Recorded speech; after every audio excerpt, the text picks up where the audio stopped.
Hello, Liz here. Today we're going to look inside the piano. This is my piano, which has been in the female line of my family for about 130 years, and it was made in Berlin. It comes apart like this. If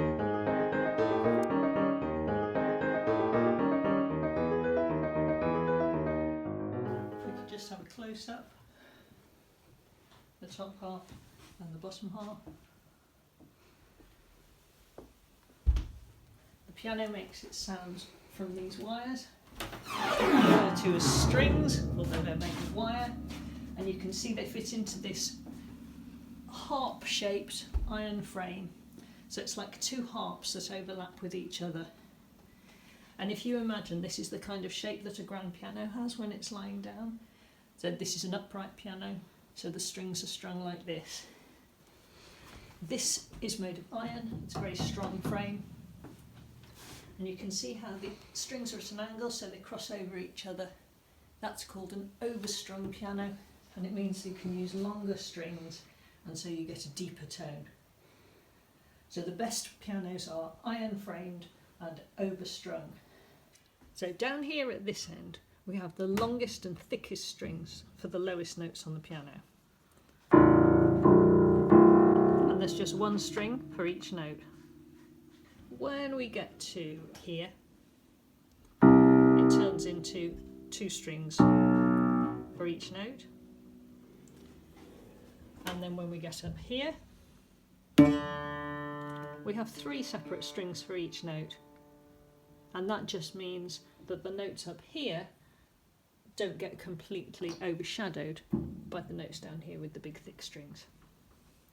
So what happens when we start playing the piano, when we press a key? So I press a key here, and music comes out. So the note is made by the hammer hitting the string. Here are the hammers. It stays there until I take my finger off, and then it relaxes back. And if we look inside, if we take a closer look, the other thing that happens is when I press a note, the hammer comes forward, but this damper comes off the string and stays off again until I release my finger. And then the damper comes down and it stops the strings from vibrating. If we go down here and look at the pedals, you can see we've got two pedals. The right hand one is a lot more worn than the left hand one. You can see the brass is completely worn through on that. You use this pedal all the time, and it's called the damper pedal or the sustain pedal. The damper pedal tells you mechanically what happens. The sustain pedal tells you orally what you hear when you use this pedal. When I put my foot on the right hand pedal, all the dampers come away from the strings, which means that the notes hold on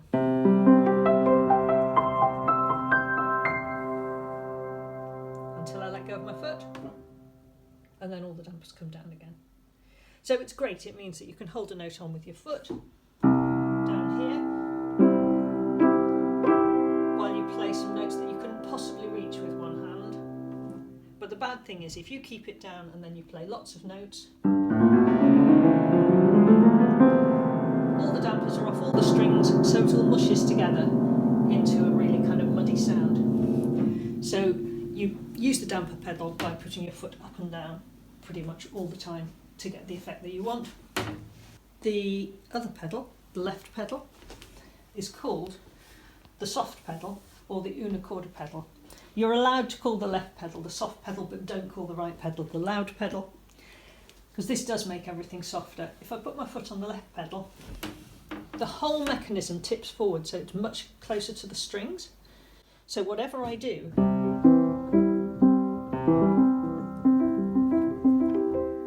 it's much quieter than it would be without. The reason it's called una corda, which means one string in Italian, is because on a grand piano it works a little bit differently, and instead of moving the mechanism upwards closer to the strings, it moves it sideways, so that up here the hammers shift and instead of hitting all 3 strings, they just hit one. So that's the way that it achieves the same effect of making it quieter. But that's why it's called una corda, and that's the instruction that you get on your music to say, put the soft pedal down, and generally you just put it down, keep it there for a block of time, you play a little section.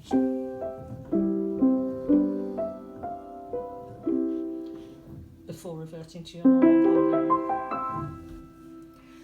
So that's the strings, the 2 pedals. You'll also notice in here that I've got a milk carton full of water. It's got a Sharpie mark here, which is where it was filled up to the last time the piano was tuned, which is actually nearly a year ago, so it's not used a whole amount of that. But this keeps the soundboard here from drying out. The soundboard is very important. It's a very fine bit of wood, lots of bits of wood glued together, and it covers the whole back of the piano, and this makes the sound resonate out from the strings and fill the entire room. So there you are, that's a quick guide to inside the piano.